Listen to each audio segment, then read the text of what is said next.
அதுவே ஒரு பட டைலாக் மாதிரி தானே சார் இருக்கு. நான் எல்லாத்தையும் தத்து எடுத்துக்கிறேன் அப்படின்னு சொல்றது இது பாசிபிளா இந்த விஷயம்? இல்லை இல்லை, விஜயின்றாலும் நீங்கள் தத்து எடுத்துக்கிறது அது வந்து ஒரு சினிமா டைலாக் மாதிரி நீங்கள் நினச்சி பார்க்குறீங்க.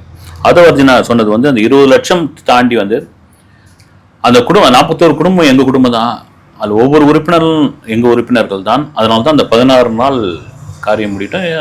இந்து முறைப்படி பார்த்தீங்கன்னா அந்த 16 நாள் அந்த முடிஞ்ச பிறகு தான் சில வேலைகள்லாம் தொடங்குவாங்க. அது அவங்களுக்கு அந்த காரியெல்லாம் முடிச்ச பிறகு விஜய் தரப்புல இவங்க கிட்ட பேசுறது என்னன்னா, கடைசி வரைக்கும் அந்த குடும்பத்து கூட இருப்போம் அப்படின்னு.